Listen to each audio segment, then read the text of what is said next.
Lab Belajar Ibu mempersembahkan suara ibu berbagi cerita dari, oleh, dan untuk perempuan. Jangan lupa subscribe, like, dan juga share ya.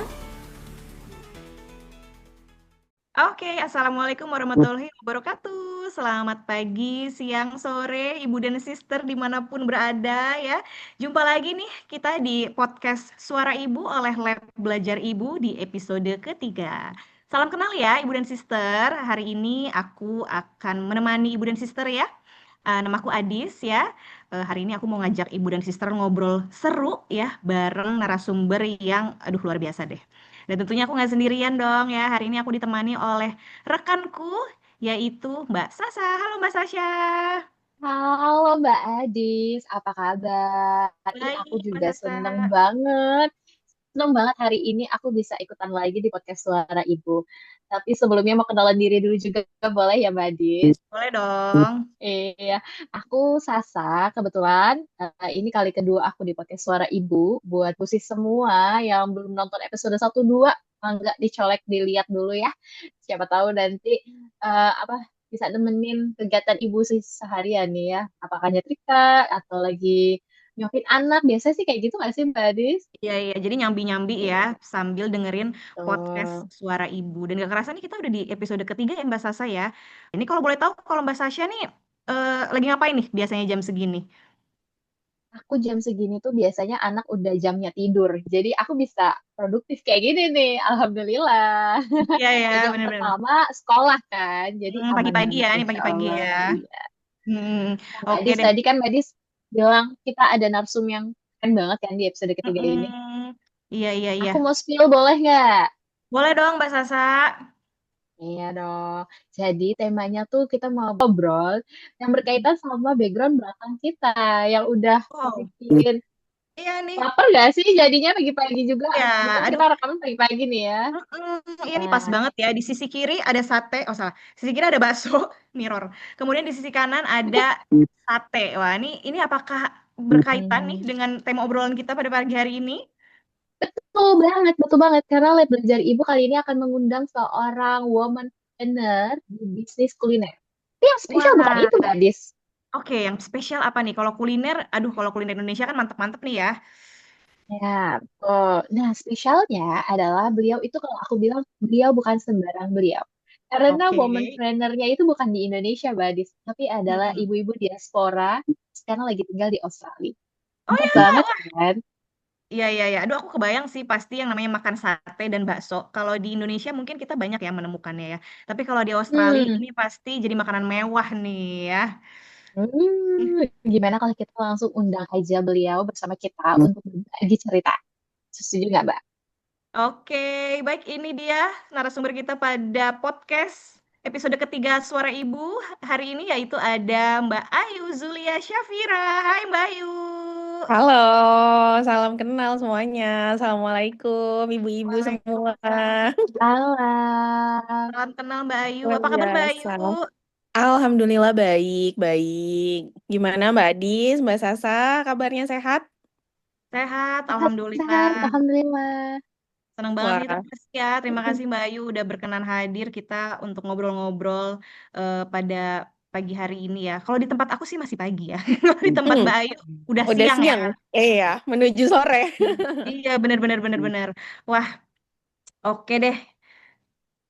Nah, ini Mbak Ayu tadi udah sempat di-spill nih sama Mbak Sasa ya tentang kegiatan yang Mbak Ayu nih yang saat ini sedang di Australia sebagai ibu diaspora ya. Nah, ini ternyata Mbak Ayu ini adalah salah satu womenpreneur ya, womenpreneur di Australia yang bergerak di bidang kuliner. Wah, aduh ini jadi surga banget nih buat orang-orang Indonesia yang lagi tinggal di Australia ya. Nah, Bener-bener. bener banget ya. Boleh diceritakan gak sih Mbak Ayu gimana nih awalnya ide nih muncul nih ya Hmm. buka bisnis kuliner di luar negeri gitu ya? Apakah ada rasa kangen sama Indonesia atau memang pengen aja bisnis gitu atau memang udah ada pengalaman sebelumnya gitu? Silakan Mbak Ayu. Oke, iya. Jadi sebenarnya awalnya itu kan pindah ke Australia karena nemenin suami S3. gitu. Terus Mhm. datang ke sini tadinya niatnya cuma mau holiday, tapi ternyata terpaksa melanjutkan tinggal di Australia karena lockdown pandemi waktu itu gitu. Terus ya karena aku sebenarnya waktu di Indonesia memang udah punya usaha juga ya, kafe, ada beberapa brand juga di Indonesia gitu. Nah itu terus ketika pindah ke Australia kan gimana ya, namanya biasa bisnis, biasa apa do something gitu kan. Pas sampai sini karena pandemi juga itu kayak boring gitu kan, nggak tahu mau ngapain gitu. Terus dari situ akhirnya ya iseng-iseng nge-scrolling YouTube gitu kan, dari awal cuman niatnya pengen masakin suami, ternyata enak nih kayaknya, oke juga gitu kan kalau dijual gitu. Jadi dari situ kayak kita coba iseng bikin PO karena kebetulan semua restoran ketika lockdown tuh tutup. Jadi ada restriction itu gitu dan waktu itu tuh kita pertama kali bikin PO empek-empek. Simple sih, cuman karena kangen pengen makan pempek kayak gitu. Karena biasanya itu kayak makanan kesukaan kita lah, pempek sama bakso waktu itu ya. Itu kayak semua orang Indo pasti kan kangen ya sama rasanya bakso apalagi gitu. Terus dari situ, oh ternyata pas kita buka PO, akhirnya kan kita mulai kayak cari-cari orang Indo itu promosinya di mana sih kalau jualan kayak gitu-gitu. Nah, dari situlah akhirnya kebentuk, oh ternyata ada grup pengajian, oh ternyata ada grup apa FB community untuk orang Indonesia diaspora kayak gitu-gitu. Ternyata pas kita buka PO pertama kali itu alhamdulillah rame banget sampai berapa kali ya? Sampai pokoknya kayaknya ada sekitar lebih dari 10 kali ya kita PO. Sampai waktu itu aku Wah, hamil sampai 4 bulan tuh masih kerjain PO. Terus Wah, habis itu luar udah nggak biasa. pernah. ya Allah. Iya, habis itu udah nggak pernah kerjain PO karena saking orang tuh kayak, aduh pengen makan Indo kayak gitu, restoran tutup terus Mhm. mau gimana lagi gitu kan? Ya udah terus kita jualan aja gitu. Jadi emang apa ya? Jadi pandeminya produktif malahan ya waktu itu gitu. Luar biasa. Iya, alhamdulillah. Terus, Terus terus, ya terus, udah terus. sempat sempat apa namanya waktu hamil idle dulu vakum gitu kan. Terus habis itu punya anak sampai 2 tahun ya, sekitar 2 tahun itu sampai dia umur 2 tahun aku nggak ngapa-ngapain, tapi aku tetap lebih kayak kebetulan di Indonesia masih ada bisnis juga kan. Jadi kayak masih zoom gitulah kontrol bisnis yang di Indonesia. Terus habis itu Mhm. sambil dari awalnya tuh ketika itu banyak banget aku nerima message dari customer-customer yang dia tuh pesan PO aku. Tapi kayak aku Hmm. mau lagi, aku kangen rasanya bla bla bla kayak gitu. Terus dari situ kayak oh ternyata orang Indo tuh bener-bener apa ya? Di sini tuh nggak ada misalnya restoran Indo, even ketika pandemi Hmm. buka itu nggak ada yang misalnya rasanya tuh bener-bener jos gitu loh, apa ya? Iya, iya. Kayak Asik. Mhm. iya maksudnya kayak Indo Kayak banget, Indo ya, banget. iya kayak iya mungkin maksudnya kayak bumbunya udah disesuaiin supaya masuk ke orang-orang di sana gitu kali ya biasanya ya. betul, mungkin kayak Indonya tuh Indo bule gitu jatohnya. Jadi Oh, jadi oke. kayak nanggung, ya kan? Terus aku Mhm. sendiri ngerasain kan ketika saya udah selesai pandemi, terus kita coba jajan-jajan gitu dan itu memang kayak Mhm. nggak ada rasa yang benar-benar manjain lidah banget gitu. Yes, Nah, yes.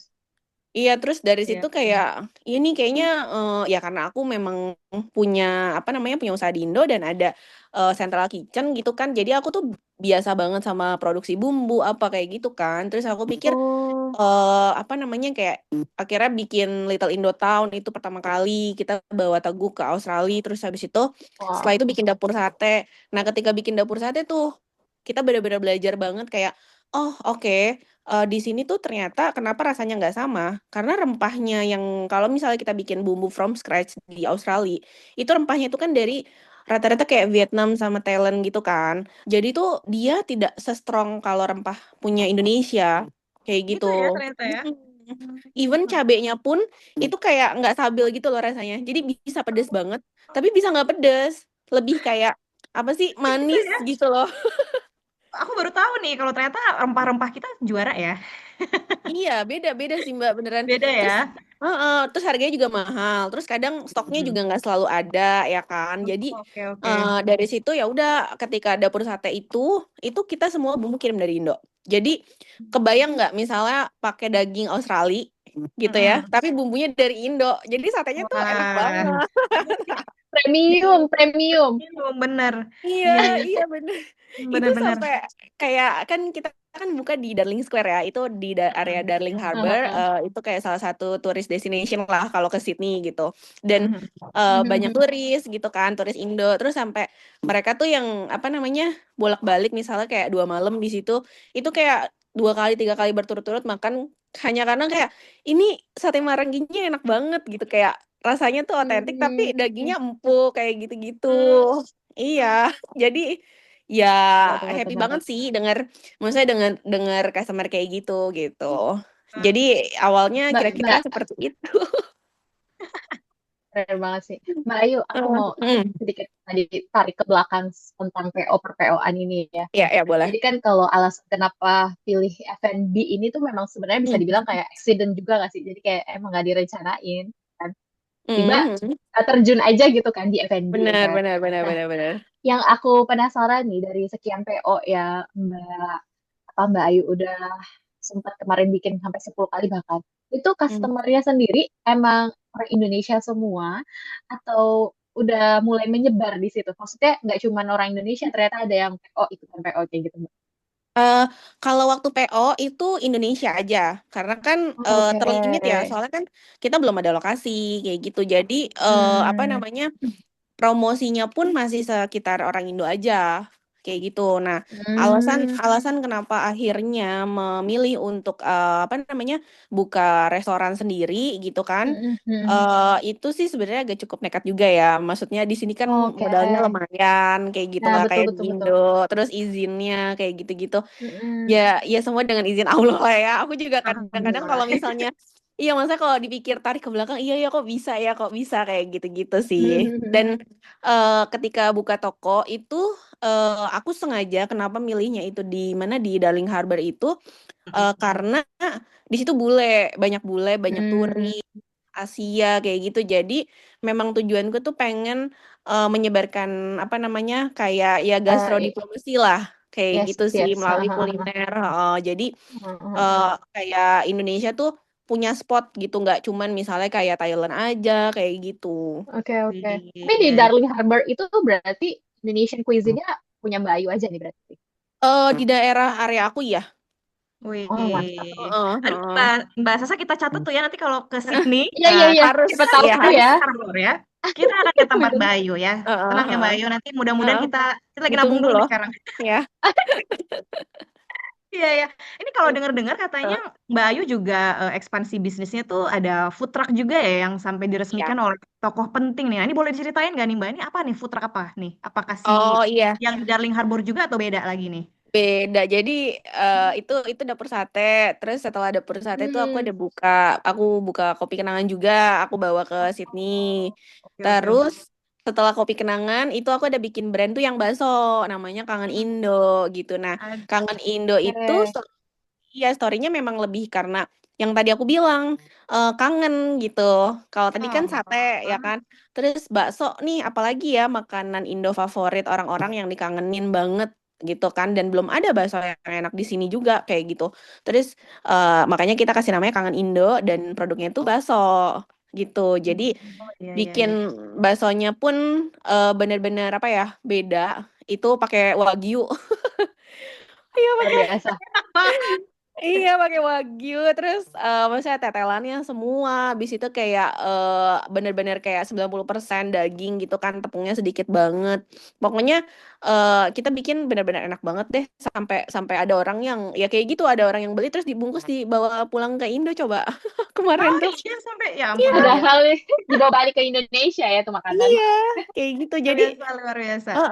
gitu sih. Dan awalnya juga bakso tuh dari PO. Jadi waktu itu tuh kebetulan ketika buka dapur sate itu apa namanya ada influencer yang nge-review kita kan, namanya Mbak Sally. Nah Mbak Sally ini ngajakin aku untuk bisnis bareng kayak gitu. Oke. Terus aku bilang iya aku pengen bakso. Terus ternyata beliau juga ya udah yuk kita bikin bakso gitu kan.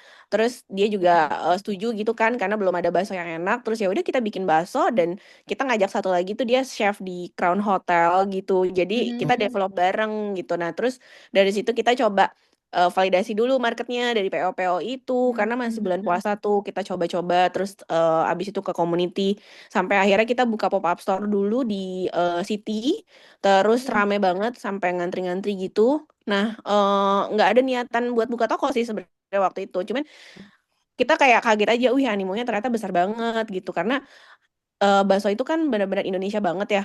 Dan yang beli itu rata-rata orang Indo. Jadi beneran segitu orang-orang Indo tuh kangen banget pengen makan bakso gitu. Iya, Iya, iya, kayak iya. gitu.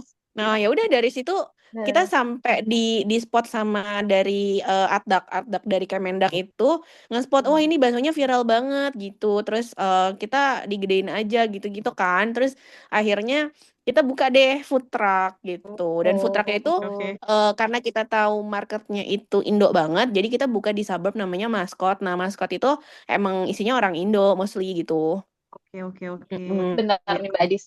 Aku tuh dengerin ceritanya Mbak Ayu tadi kayaknya mention banyak sekali brand. Aku kayak pengen coba bikin timeline-nya sih supaya mungkin para pendengar kita, listener tuh ngerti gitu maksudnya apa aja sih deh kok ada sate, ada kopi, ada minuman, ada bakso gitu kan. Jadi tuh aku mau ngerunut aja deh. Jadi misalnya dari PO nih, PO kan berarti berbagai macam nih. Bebas berarti ya. Ayu kan ya. PO-nya udah selesai, terus kepikiran untuk bikin suatu bisnis yang lebih settle gitu lah ya. Nah, boleh diceritain mana dulu yang lahir, berurutannya gitu nggak sih Mbak Ayu? Boleh. Terus expand kayak gitu. Nah, itu gimana tuh? Karena tadi aku banyak banget produknya. Iya, jadi Pusing nggak sih awalnya satu produk aja? seru. Jadi awalnya PO, Gimana? terus PO itu berarti 2000 berapa ya? 2021 ya? 2021 PO. Oke. Terus 2023 itu bikin Little Indotown. Oke, Ya, bikin si foodnya dulu itu ya. Kayak Little iya Indotown yang ada banyak brand Little itu. Indotown yang ada banyak brand, benar. Yang ada Teguk Oke. juga, brand dari Indo. Uh-uh. Terus Mm-mm. setelah itu bikin dapur sate. Oke, kemudian lahirlah si sate. Bener. Sorry 2024 bukan 2023 ya. Terus Mbak, Terus sate. Nah, terus setelah sate, Little Indotown lagi dengan gandeng kopi kenangan. berarti Little Indonesia saat ini ada dua. Ada tiga sebenarnya. Ada di Melbourne juga satu. Oh, oke, Masya Iya, Allah.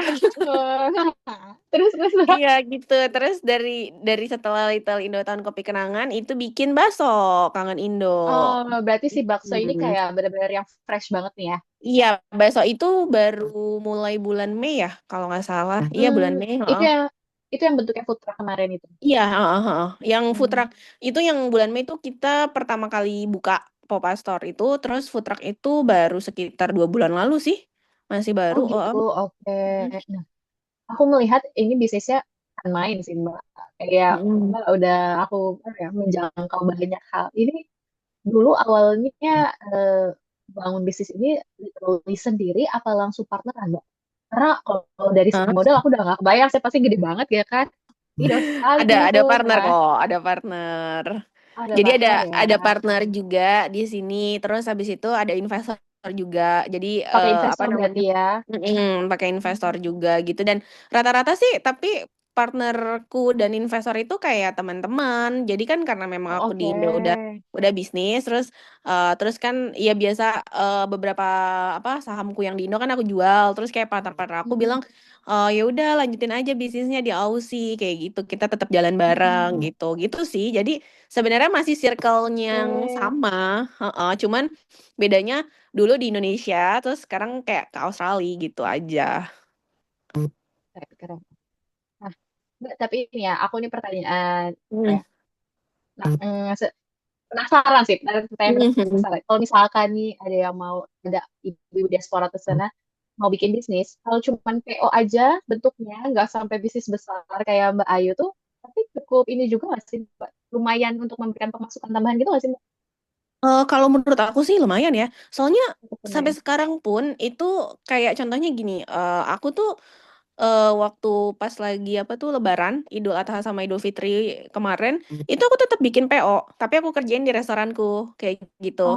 Karena Oh, memang oke. jadi kayak catering khusus Lebaran, terus ada opor, ada rendang, ada sambal ati kentang kayak gitu-gitu, terus ketupat sama sayurnya, kayak gitu sih. Karena menurut aku tuh masih masih apa ya, masih banyak banget peluangnya. Terus kayak Masih banyak misalnya banget. terus kan sebenarnya nggak perlu besar-besar, kayak dimulai dari circle-nya dulu aja. Misalnya kan pasti dari biasanya tuh kalau kayak aku tuh ada grup yang misalnya UNSW family atau apalah kayak gitu. Terusnya jadi dari suami terus kan ibu-ibunya nanti pasti kayak pengajian bareng atau apa. Nah, itu kan ada juga tuh terus misalnya dari info akomodasi yang isinya orang-orang Indo semua kayak gitu-gitu. Jadi sebenarnya dari circle kita aja. Misalnya bisa jago bikin apa nih? Ya, Even ya, cuma ya. misalnya bikin brownies doang gitu, ada yang mau beli nggak pasti ada kok insya Allah. Jadi kayak Oh, oke, oke.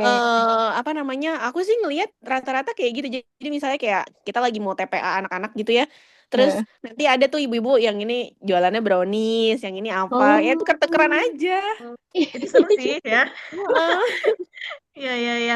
Wah, ini menarik banget ya, Mbak Sasa ya perjalanannya Mbak Ayu ini dari awalnya PO ya, PO kemudian level up ya kita bisa bilang kayak gitu Ya. menjadi buka restoran sendiri nih ya. Bahkan ada yang restoran, bahkan ada yang food truck juga ya. Tadi udah disebutin juga sama Mbak Ayu tentang daftar usahanya tuh apa aja dan ternyata itu banyak banget ya Ibu dan Sister ya.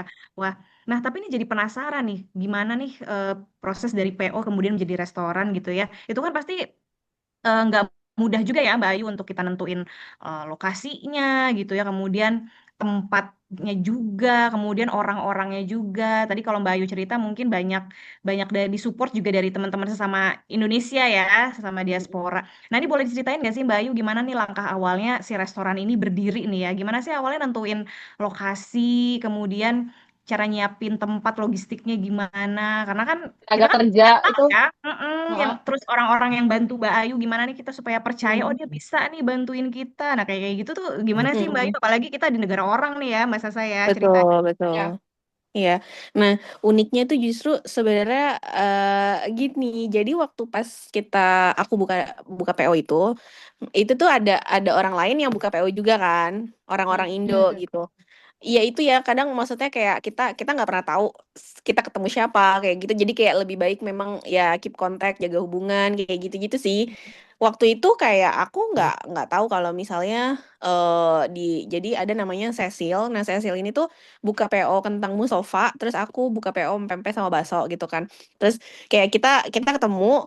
Ya udah cuman karena sesama orang ini kita ngobrol gitu kan biasa kayak gitu terus kayak tukeran handphone tukeran Instagram kayak gitu-gitu.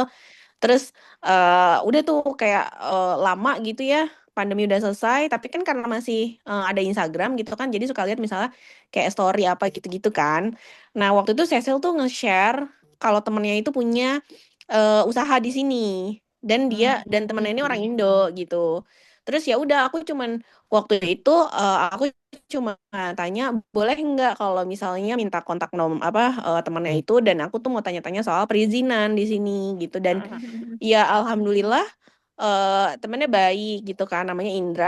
Indra tuh baik dan dia tuh mau gitu loh bukan tipikal yang nggak mau kasih tahu gitu. Jadi tapi ya balik lagi ya maksudnya aku juga kayak berusaha waktu itu ke KJRI terus kenal sama yang Indonesian Restaurant Association apa gitu-gitu itu kayak nggak ada yang kasih jalan gitu tapi iya bener maksudnya kayak ya itu nggak mudah juga ya kayak gitu dan intinya kan semuanya dilaluin gitu kan kalau misalnya memang kita udah niat gitu dan yang dapetnya justru dari yang teman PO ini gitu yang mana sebenarnya kayak kalau Nggak. dipikir-pikir tuh memang kok bisa ya Iya, kayak gitu makanya loh. unpredictable. Heeh, heeh, Iya. bener gitu kayak kayak apa namanya ketika kita datang yang dari association itu terus dari itu kayak nggak bakal bisa lah orang visanya masih student kayak gitu jadi kayak belum apa-apa udah diblok duluan Ya, gitu ya, ya, loh. ya, ya, ya, ya, ya, ya, itu Gitu. dia, itu Padahal dia, Iya itu dia. kalau bisa dibilang sebenarnya perizinannya sendiri itu sulit nggak Mbak Ayu? sebenarnya enggak juga sih dan nah itu kan ketika aku tanya sama Indra bisa nggak sih sebenarnya student visa tuh bikin Hmm. usaha gitu kan Mm, mm, mm. dan ternyata bisa nggak ada restriction untuk Oh, itu oke, mau oke. visa apapun Oh, itu kita bisa bikin company di Australia penting, Oh penting, penting. gitu. Oh, I see, I see. Hmm. Aduh, jadi tertarik nih. Jadi Iya. iya iya bener dan maksudnya aku tuh sampai kayak udah sempat putus asa gitu kan kayaknya nggak bisa lah udah tunggu PR dulu tunggu suami lulus dulu kayak gitu-gitu cuman ternyata Enggak kok, bisa gitu. Sampai aku tuh dikasih nomor accountant untuk di sini tuh kalau setup company tuh bukan ke notaris gitu sih. Jadi ke Mm-mm. accountant Oke. setupnya. Dan Oh, dikasih nomornya aku tanya, "Oh, bisa kok, nggak ada masalah." Yang membedakan adalah ketika kita mau rent tempat sebenarnya. Oh, Ketika oke. visa student itu kan ada jangka waktunya ya Mm-mm. gitu. Nah, kalau rent tempat itu tuh di sini komersial area tuh minimal 5 tahun. Oh, I see. Gitu. oh gitu. Jadi ketika rent tempat kalau misalnya visa student itu bukan nggak bisa ya. Jadi balik Mm. lagi tergantung si landlord atau agennya lah kayak gitu. Kalau misalnya dia kasih ya berarti mungkin lagi BU banget gitu. Tapi rata-rata sih kayak nggak dikasih. Kalau misalnya kayak visanya tuh udah mau habis. Ternyata ada ya Oh, orang oke. BU juga ya. Ya jadi dapat diskon ya. Iya. Terus ya udah kan akhirnya dari situ kayak ya udah gimana nih caranya gitu kan. Nah, terus dari situ aku kasih tahu ngobrol ketemu sama Indra dan segala macem dan Indra kayaknya mungkin ngelihat aku juga punya bisnis gitu kan di Indonesia kayak ya sayang aja kalau di sini maksudnya misal buka cuman kecil-kecilan di suburb tempat anak kampus doang gitu. Kenapa nggak maksudnya dia Hmm. bilang waktu itu buka aja di City gitu kan. Dia kebetulan udah ada tempat di City terus ada lokasi gitu dan kita bikin Teguk. Jadi aku bawa Teguk. Aku kan kenal sama owner Teguk gitu Oke. kan. Terus waktu itu aku coba tanya dia mau nggak buka di Sydney gitu kan. Terus partneran kita Hmm. dan ya udah dia menyambut baik alhamdulillah. Habis itu kita buka di Central Park di depannya UTS. University of Technology Sydney. Jadi di city area lah gitu ada University of Sydney di situ. Jadi kayak area kampus Ya. lebih ke mahasiswa waktu itu dan di situ aku berpartner sama Indra gitu. Jadi jadi sewanya nih sementara karena terbatas sama visa ya masih pakai nama Indra tapi aku sendiri sudah bisa mendirikan company gitu. Iya, ini menarik banget ya. Ternyata proses Heeh. proses legal dan perizinannya tuh tidak serumit yang dibayangkan Iya, ya. iya, nggak serumit itu sih dan maksudnya kalau secara legal kalau untuk restoran yang penting tuh ada satu kita kayak apply food safety supervisor aja sih jadi lebih ke arah food handlingnya ngerti gitu dan itu juga nggak susah kok maksudnya cuman bayarnya pun murah hanya $125 terus kita dapat sertifikat gitu kan gitu aja terus kalau mau buka toko juga kita tinggal kayak tulis form aja gitu didaftarin ke City of Sydney ke councilnya terus abis itu udah sih tinggal nanti inspektornya datang ngecekin ini udah sesuai sama standar belum dan lain-lain misalnya kayak ini apa ya misalnya contoh di fryer harus di bawah apa tuh X house kayak gitu-gitu. Oke, oke. Terus kalau misalnya itu udah checklistnya udah oke semua ya boleh buka dan nggak bayar gitu maksudnya Oke. kayak kalau dibilang perizinannya mahal ya nggak juga sih. Iya, masih Oke. maksudnya masih sebanding lah ya dengan usaha yang dijalankan juga gitu ya. Iya betul betul. Iya, dan ini ya ternyata Oke. cukup tertib administrasi, kemudian ada SOP-nya, tapi sebenarnya tidak sulit untuk dijalankan ya Mbak Ayu ya. Iya betul nggak sulit sih. Jadi memang apa ya? Ya di sini tuh udah jelas SOP-nya kan guide-nya apa. Tinggal diikutin satu-satu aja sih kayak gitu. Oh iya, iya. Wah menarik banget Mm-mm. nih Mbak Ayu ya. Nah, next nih Mbak Sasa mau nanya apa nih? Nah, silakan Mbak Sasa. Aku cukup penasaran sih karena aku basicnya Mm. masak. Jadi aku Hmm. penasaran sama supply chain-nya yang tadi Mbak bicarain sih. Mm.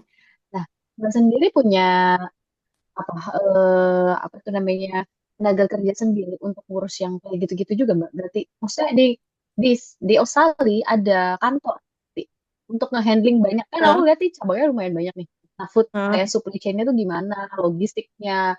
Berarti ini kan ada yang dari Indo dong pasti bahan-bahannya dan mm-mm. juga ada dari brand Mm-mm. Indo. Nah, itu gimana tuh Mbak cara Mbak memanage itu? Iya, kalau kalau di sini sih central kitchen itu sebenarnya bukan bukan dibilang central kitchen ada, tapi bukan central production karena bumbu-bumbu kan yang aku bilang tuh itu rata-rata dari Indo ya, gitu. Jadi dari Indo itu Mm-mm. memang sudah bisa dibilang misalnya contoh ya bumbu rendang gitu.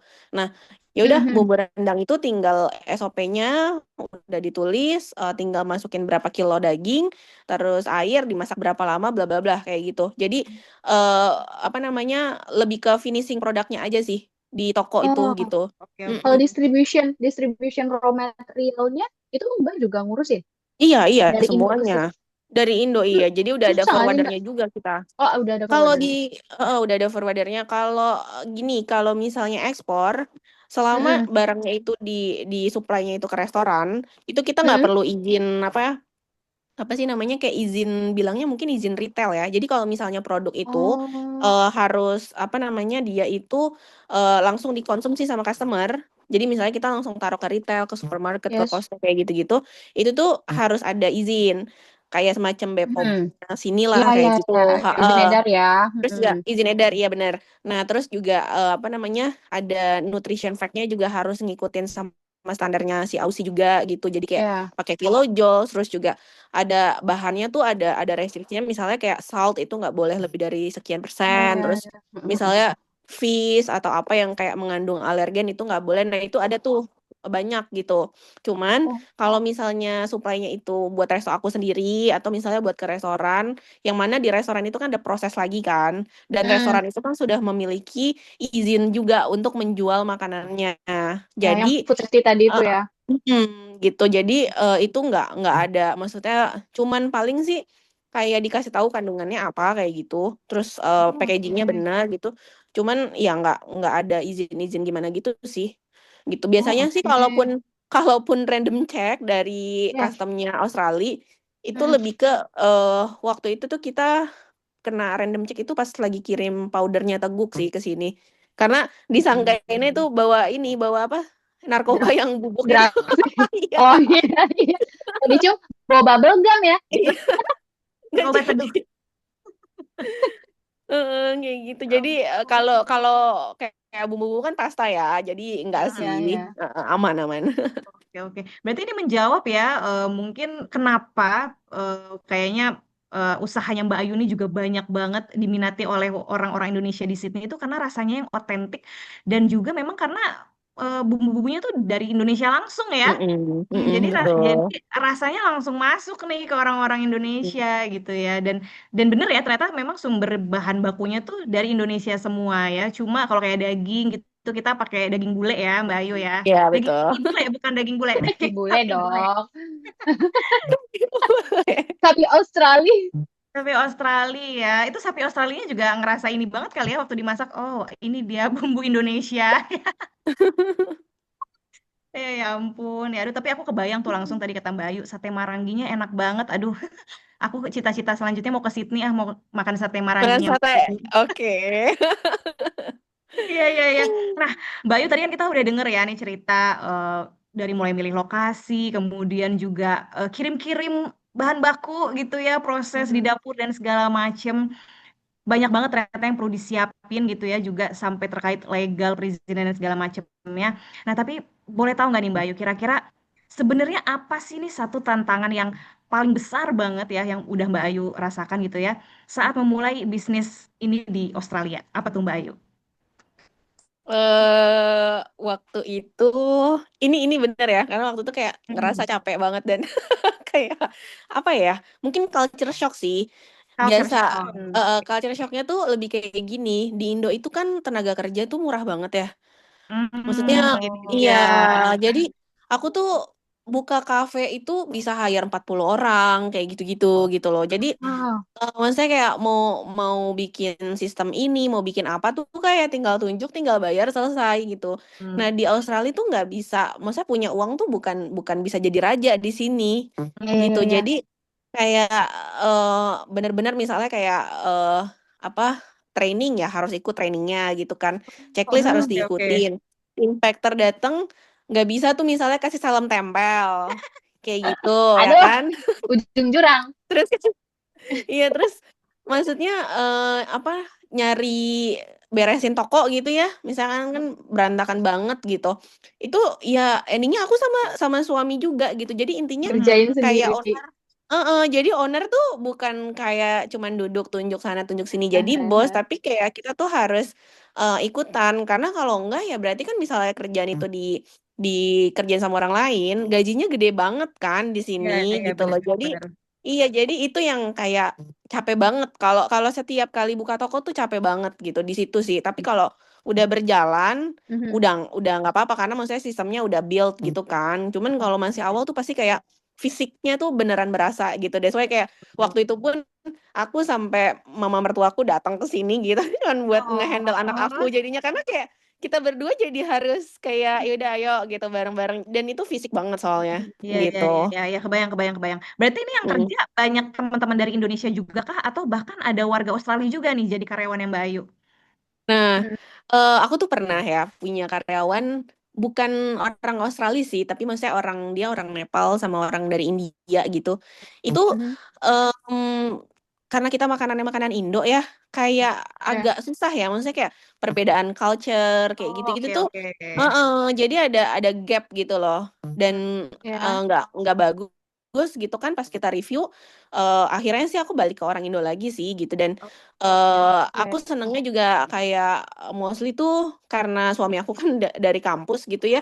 Banyak yang oke. kerja juga ya anak-anak student S3, S2 Iya, gitu. iya, iya, iya. Jadi Iya ya. aku seneng maksudnya kayak jatuhnya kayak kita memang bayar di Australia itu Ambil, standarnya mahal ya kan ya. kerja, tapi aku hire-nya juga maksudnya yang S2 S3. Jadi secara pemikiran, secara logical thinkingnya tuh udah kena gitu loh. Jadi kayak aku nggak perlu Ya, extra ya. effort untuk ngasih tahu harus gimana dan Ya, paham, lain-lain paham, gitu. paham, paham. Ha-ha. Enak juga ya, asik juga ya punya restoran tapi Iya yang ya. kerja mahasiswa S2 S3. Mbak Adis, aku kayaknya Iya. mau ngelempar surat lamaran di ke Mbak Ayu. Oke. Waduh, tuh Mbak Ayu diimpor nih Boleh, langsung nih boleh. dari Bekasi nih. Nanti dikirim bareng bumbu ya Mbak Sasa ya. Oke, boleh dipaketin. Dipaketin bareng. Oke oke. Jadi ternyata memang pekerjaannya pun banyak dari teman-teman Indonesia ya Betul, supaya betul, betul. supaya tapi bener sih setuju banget Mbak Ayu kayak kalau misalnya ada kurang-kurang apa gitu ya tentang mungkin pelayanan atau rasa mereka juga bisa Hmm. langsung klik gitu Komunikasinya ya. lebih gampang nggak sih? Iya, Komunikasi. Iya. betul, betul, betul banget sih. Soalnya kayak bule itu kan, terutama yang dapur sate kan karena banyak bule juga ya, itu 70-80%. Itu tuh mereka tuh nama nama menunya kan kayak misalnya sate Marangi itu Purwakarta, terus misalnya sate kambing Tegal, Mhm. terus sate Madura, Iya, iya, sate iya. Taichan Jakarta. Jadi selalu ada Nah, kayak terus? provinsi mana gitu kan, Iya asal Iya, iya iya, iya. iya. si sate ini gitu. Dan kadang tuh bule kan suka sama storytelling kan. Jadi Oh, mereka bener. tuh suka Oh, oke. tanya gitu. Iya, jadi ketika ketika maksudnya orang ini misalnya bukan dari Indonesia, itu kan agak susah untuk menjelaskan gitu kayak Iya, jadi iya, ada setuju, ada setuju. ada gap di situ dan yang tadi itu ketika aku hire orang yang bukan orang Indo, pernah kayak jadi di Little Indotown tuh nama menunya kan pakai bahasa Indonesia. Nah, tulisannya tuh ikan bakar kayak gitu. Ikan kan maksudnya ya fish gitu kan. Terus Iya ada iya. customer ceritanya komplain, ini ikan bakar belum keluar. Terus dia bilang, enggak, ini di depan kamu Terus? ikan bakar. Yang dia tunjuk tuh ayam bakar. Jadi jadi kayak ya agak maksudnya gimana ya? Agak susah lah gitu waktu itu. Jadi kayak udah kayaknya nggak bisa nih harus orang Indo gitu. Oh iya iya iya. Oke, oke. Menarik banget ya. Ternyata keberadaan orang-orang yang mensupport kita itu juga ternyata Mm-mm. berpengaruh banget ya. Bahkan untuk si Tuh. karyawan juga gitu. Oke oke. Mm-mm. Mbak Sasa lanjut mau ngobrolin apa kita Mbak Sasa? Aku tuh penasaran sih, ada nggak sih momen lucu? Tadi sih udah ya salah satunya sih Iya, ya. iya, iya. Atau ada momen-momen yang lain terkait Indonesia di luar negeri. Dan menurut Mbak Ayu tuh, kota kita ini apakah emang benar-benar bisa dijadikan cultural diplomacy gitu nggak sih Mbak? Menurut Mbak Ayu nih. Momen momen-momen lucu apa ya? Yang tadi itu menurut aku lucu dan kayak bikin kita realize gitu kan Ya. super staff itu gitu. Terus kalau lu kalau dibilang lucu sih sebenarnya enggak, tapi tuh bakso itu kan waktu peresmian itu apa namanya? Ada dari MP Australia kan datang Mm-mm. tuh bareng sama Pak Dubes. Terus dia tuh nggak pernah maksudnya bakso bule itu kan tahu bakso yang bakso di IKEA gitu kan apa yang Oh ya, bola daging terus daging. Oh iya, eh meatballs bola yang Switzerland itu yang ya. iya bener yang kayak gitu kan terus kayak ini apa kok kayak weird banget bentuknya gede gitu terus maksudnya gede terus kayak kelihatan isinya tepung semua gitu kan maksudnya kalau orang Oh, nggak ngerti gitu loh karena terus makannya pun pakai kuah dan pakai apa bihun sama mie itu bihun. kan kayak tepung lagi kayak Hmm. karbo semua gitu terus kayak Ya juga awalnya ya. agak-agak iya Iya juga. agak kayak aneh aja gitu terus sampai akhirnya dia dia coba makan dan dia tuh suka malahan Bahkan makannya tuh bisa yang pakai sambel gitu. Iya, Wow, itu oke. yang aku kayak, dia suka pedas ya, karena kan biasanya kayak nggak suka pedas orang-orang sini kan, kayak gitu. Terus Iya, iya, ya iya, lucu iya. sih. Jadi kayak apa namanya waktu itu pernah ketemu lagi pas upacara 17-an juga kayak, oh dia inget aku inget bakso jadinya. Seru banget, Sri. Di ini dong ya, Mbak Ayu langsung di prospek. Ayo, saya terima nih pesanan untuk ke rumah. Kalau mau kumpul-kumpul sama bule dengan kuliner bakso, hubungi Iya saya gitu ya. bener. Gitu sih. Jadi Iya, ya iya. seru lah. Seru banget. Nah, Mbak Ayu ada nggak sih Mbak Ayu menu gitu ya dari berbagai usahanya Mbak Ayu yang ternyata wah ini menu yang dikira biasa aja ternyata malah ngehits nih gitu di kalangan para bule gitu. Malah mungkin justru kurang populer nih kalau di Indonesia gitu. Ada nggak Mbak Ayu? Hmm, kalau kalau aku lihat itu bule bule tuh ini sih sate Madura ya. Aku Sate awalnya Madura. iya sate Madura. Jadi tuh awalnya kan yang si dapur sate tuh kan memang bule banget tuh karena tempatnya di komersial area yang turis-turis itu dan awalnya tuh aku kayak agak-agak skeptis gitu karena orang sini kayak alergennya Iya, banyak gitu bener kan. banget, Terus kan bener. Paham. kayak iya terus kayak ada peanut gitu loh. Jadi aku nggak expect yang mereka tuh makan makan peanut gitu karena kan sate Madura kan pakai bumbu kacang kan gitu dan eh, ya, tapi ternyata pas dilihat itu justru jadi primadona sih Wah. si dapur sate ini sate sate Madura ini. Terus kayak akhirnya pas lihat oh ternyata maksudnya nggak semua orang kayak apa namanya alergi sama peanut gitu. Jadi kalau ada beberapa customer gitu ya kalau aku ngobrol, ada yang memang mereka itu memang ada alergi tapi kayak konsentrasi apa sih namanya kadarnya tuh masih bisa lah misalnya. Jadi kayak mereka tetap makan tapi dikit gitu. Nah, that's why di dapur sate itu ketika orang beli itu kita bukan disiram. Kalau di Indo kan disiram Yakin ya. ya? Heeh. Iya, iya, iya, Jadi iya. kan langsung nempel tuh. Nah, kita tuh dipisahin di kayak kontainer Oh, kecil gitu supaya maksudnya oke. apa sih namanya secara food safety itu bule yang makan dia secara sadar ngambil Yes. dengan proporsinya dia gitu loh, bukan Oke. karena kita yang siram gitu Oh sih. ya, tapi berarti itu sampai dipikirin sebegitunya ya Mbak Ayu ya, gitu ya, demi Iya, keamanan ya, demi benar keamanan, benar kelancaran benar. usaha juga. Iya, Iya, jadi pengen gitu. Mbak sate. Adis, Jadi jadi pengen kayak sate sate. bener. Masih siang lagi di sini kan malam nggak sih kalau makan sate? Iya ya, Iya. benar-benar cocoknya malam. Iya benar-benar. Gimana Mbak Sasa? Aku kayaknya mau langsung lompat ke cerita tentang gimana Mbak Ayu ini dapat support system. Maksudku, aku ngerasa sih bisnis ini kan Mbak Ayu dulu nih awalnya kan sendiri gitu kan. Mm-mm. Kemudian suami datang membantu sampai tadi mertua kayak gitu. Nah, seberapa besar sih eh apa ya dukungan suaminya Mbak Ayu Hmm. untuk mendukung perjalanan proses bisnis ini. Dan yang aku jadi makin penasaran juga, tadi kan kayaknya kalau dari ceritanya Mbak Ayu tuh di Jakarta aja udah ada bisnis gitu ya kan? Mm-mm. Emang berarti darah bisnisnya itu sangat udah apa ya tertanam sekali gitu. Nah, Ya ada udah nggak sih bagian dari passion ya. iya ada nggak sih Iya. Hmm. sosok atau role modelnya dari Mbak Ayu gitu? Jadi kemana aja Mbak Ayu berpijak, aku harus berdagang gitu. Karena ada role Asik. modelnya gak sih? Nah, itu Oh, gimana ini tuh? ini agak tarik ke belakang jauh nih. Iya, iya, Oke. iya.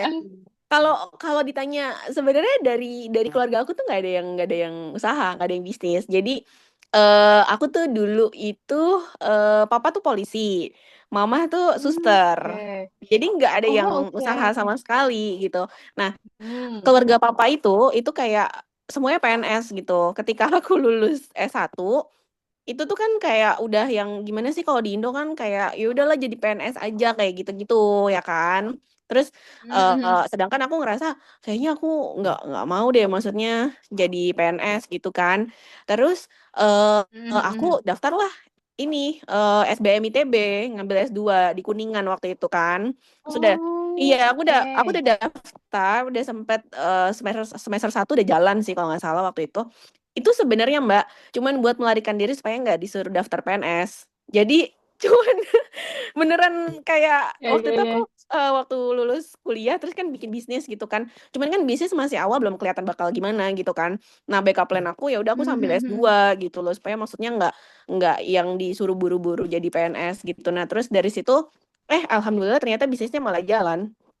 Jadi S2-nya aku nggak lanjutin gitu. Terus ya udah papa sih support banget waktu itu, benar-benar support. Terus habis itu suamiku itu teman SMA aku. Jadi Oke. udah kenal, udah kenal. Terus kayak dia waktu itu lulus S2 di Korea, terus lagi pulang ke Indo, terus kayak kita ketemu bareng gitu kan, kayak reunian gitu. Terus jadi keterusan deh, ya udah gitu. Iya, jadi pas pas itu ya nggak ada pacaran, nggak ada apa, tiba-tiba ya udah kayak kita nikah aja gitu kan. Terus lanjut PhD di Australia. Iya, jadi Oke. memang sebenarnya singkat banget, tapi ya itu ya maksudnya kayak alhamdulillahnya tuh karena temen ya, karena kan maksudnya temen, jadi kayak lebih ke arah relationship aku sama dia, sama suami tuh kayak ya udah kita support dreamnya kita masing-masing. Kayak gitu sih. Jadi kayak dia nggak ngebatasin aku juga support dia mau jadi profesor mau apa ya udah gitu. Terserah gitu kan. Terus ya udah, jadi kayak kita saling ngerti aja sih. Ya komunikasi sih kayak gitu. Jadi ketika kayaknya apa namanya anak aku udah gede nih, aku kayaknya mau mulai bisnis gitu kan. Ya udah coba aja kayak gitu. Terus awalnya dicobain kita berdua dulu gitu kan. Sampai akhirnya oh ternyata nggak mudah ya untuk awal-awal bikin bisnis di sini. Terus ya udah kebetulan mama mertuaku visanya udah jadi duluan ya, beliau berangkat duluan. Terus habis itu kan visitor cuma 3 bulan kan bolehnya, terus beliau pulang tukeran mama papaku ke sini, jadi kayak ganti-gantian waktu itu untuk jagain anak aku ini gitu. Jadi ya seru sih, seru karena waktu itu masih belum sekolah. Iya, tapi ini seneng banget ya, maksudnya bahkan keluarga dari jauh tuh bener-bener support Bayu dan keluarga gitu ya dalam menjalankan bisnis ini sampai terbang jauh-jauh gitu dari Indonesia ke Australia. Aduh, itu pasti seneng banget ya, jadi salah satu momen yang manis gitu ya. Iya Wah, bener. iya ya. Kalau support system Hmm. dari pemerintah Indonesia di Australia ada nggak nih Mbak Ayu? Nah, ini ya. Ini biasanya Nah, seru nih ceritanya nih ya. kalau support itu sih sebenarnya dibilang support sih, maksudnya kayak kita apa namanya misalnya setiap kali kita opening gitu kan kita undang mereka, terus mereka bawa bantu promosiin di Instagramnya, terus sama di Oh, komunitas. oke. Mm-mm. Terus habis itu mereka datang, kita potong pita apa segala macem, dan kadang bawa tamu juga gitu. Jadi kayak terutama tuh siapa ya? Si Dapur Sate sama Little Indotown yang di City tuh, yang di Westfield. Pokoknya kalau di City area, kadang kan suka ada kegiatan-kegiatan delegasi dari Indonesia. Nah, itu suka dibawa tuh. Kalau areanya di City kayak dikasih tahu, oh ini ada restoran Indo di sini Oh, kayak gitu. Jadi lumayan oke sih iya iya ya. supportnya gitu gitu. Mm-mm. Heeh, Jadi mendatangkan konsumen gitu. buat tempat restoran Bayu juga ya, ininya ya. Iya, betul. Karena ngebantuin promosi. Karena kan mereka punya database ya, orang-orang Indonya itu. Maksudnya kayak contohnya mereka di sini tuh ada yang apa, misalnya kayak Makassar Community, terus ada Rantau Padang, Minang, kayak gitu-gitu kan. Nah itu kayak ketika kita punya usaha tuh kayak suka di-bless sama mereka gitu. Iya iya iya, oke oke. Oke, oke, oke. Mm. Seru banget ya. Seru Mm-mm. banget. Gimana Aku Mbak tuh Sasa? kayak termotivasi. Aku kayak termotivasi malah kayak jadi nggak takut ketika nanti pengen kuliah di luar negeri. Misalkan ya, Mm-mm. aminin ya Mbak. Amin. Amin Ada amin. ada dana, Lanjut PSD lah. amin, ada dana yang kurang. Kayak diri aja untuk bikin usaha gitu ya Mbak. Mulai dari PO Iya, gitu. betul betul Nah, betul Iya betul. benar benar benar. Iya ya. Iya. Berdayakan dapur di rumah dulu gitu ya Mbak Ayu ya. Iya, iya. bener, bener. Mbak Ayu, ada nggak sih pesan Hmm. nih buat kita lah para ibu-ibu di sini yang mungkin masih maju mundur untuk berbisnis, karena kan kayaknya pengalaman Mbak Ayu nih udah go internasional bahkan ya Mbak Adis, Iya pengalamannya bisa sudah dibilang gitu ya tidak benar-benar. tidak perlu kita ragukan lagi, jadi sangat apa ya, layak nih untuk kita dinasehati atau kita minta advice gitu, gimana nih Mbak? Kalau kalau ini kan buat ibu-ibu ya. Iya, iya, Kalau dulu iya. soalnya buat dede-dede ya kan, masih pada mahasiswa. Kalau sekarang untuk ibu-ibu. Iya. Kalau kalau untuk ibu-ibu, aku lebih kayak gini sih, apa ya? Kayak aku tuh ngerasain ketika ya misalnya fase hamil, terus anak kita baru lahir, terus sampai masa-masa golden age dia gitu kan semuanya. Menurut aku slow dulu, slowing down itu is okay gitu. Jadi kayak memang ada waktunya kayak kita untuk mikirin suami dulu, waktunya buat anak dulu kayak gitu, dan jangan ada kayak feeling guilty atau jadi kayak ngerasa Oh terbelakang iya. kayak gitu sih. Karena dulu tuh aku pernah yang kayak aduh kok aku jadi kayak nggak produktif ya, padahal sebenarnya memang waktu kita lagi buat mereka kayak gitu. Nah, setelah anak udah mulai gedean, udah mulai kayak oh dia udah harus punya temen ya, mulai ke playgroup, mulai ke sekolah ke preschool kayak gitu-gitu, mulai kayak pelan-pelan tuh maksudnya kayak kita mungkin bikin plan gitu kan, bikin plan dan ya mulai dari kecil-kecil aja sih. Misalnya anak lagi sekolah gitu kan, ya udah bikin PO tadi gitu kan, promosi-promosi. Jadi kalau menurut aku kayak apa ya, pelan-pelan tapi pasti gitu loh, terplanning arah ke depannya tuh mau mau apa. Kalau misalnya endingnya mau bikin restoran, sambil dicari networknya harus ketemu siapa mungkin untuk cari bantuan atau apa kayak gitu. Jadi kalau menurut aku sih intinya noras lah kalau untuk ibu-ibu gitu. Yang penting anak sama suami jangan sampai ditinggalin gitu ya. Gitu aja sih. Jadi lebih Setuju. tetap keluarga nomor satu gitu.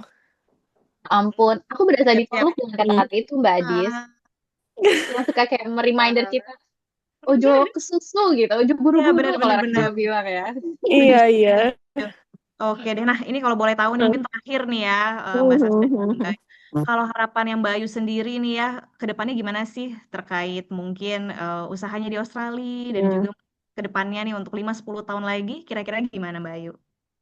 Kalau harapan aku ya mudah-mudahan aku tetap bisa apa ya konsistensi karena visi aku ya insya Allah mudah-mudahan bakal stay di sini gitu kan dan pengennya itu aku ngebawa setiap brand-brand yang dari Indonesia ke sini sih supaya maksudnya eh apa ya kayak di sini tuh rata-rata Thailand tuh banyak banget dan semuanya rame. Nah aku tuh pengennya Indonesia tuh bisa kayak Thailand di sini gitu loh. Jadi kayak punya proper restoran yang berkonsep, yang menunya yang nggak asal-asalan, yang rasanya konsisten kayak gitu sih. Jadi lebih profesional lah gitu. Mungkin itu yang 5 tahun ke depan gitu ya.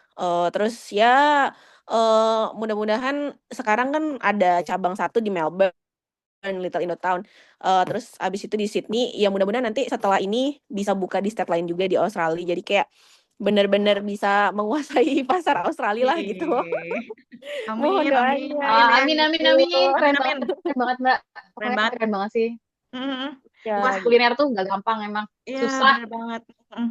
Ya, Mbak Ayu keren banget nih dan kita aminkan ya semua harapan dari Mbak Ayu dan juga mudah-mudahan pesan dari Mbak Ayu buat ibu dan sister yang lagi dengerin podcast hari ini bisa kita tiru juga nih ya semangatnya, pesan-pesannya semuanya ya.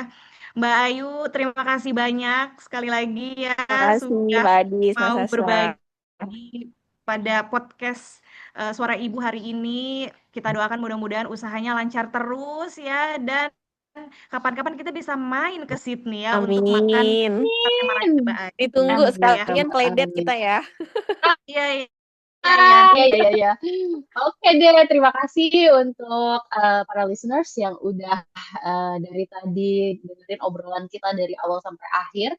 Jangan lupa tetap stay tune di podcastnya Suara Ibu, Siniar Lab Belajar Ibu, tempat berbagi ilmu, inspirasi, dan cerita dari oleh dan untuk perempuan. Nantikan episode-episode selanjutnya yang bakal lebih menarik pastinya, dan juga dengan kita mendatangkan narasumber-narasumber yang juga akan berbagi inspirasi sama kita semua. Oke deh, kalau gitu kita pamit. Oke. Bye-bye. Bye-bye.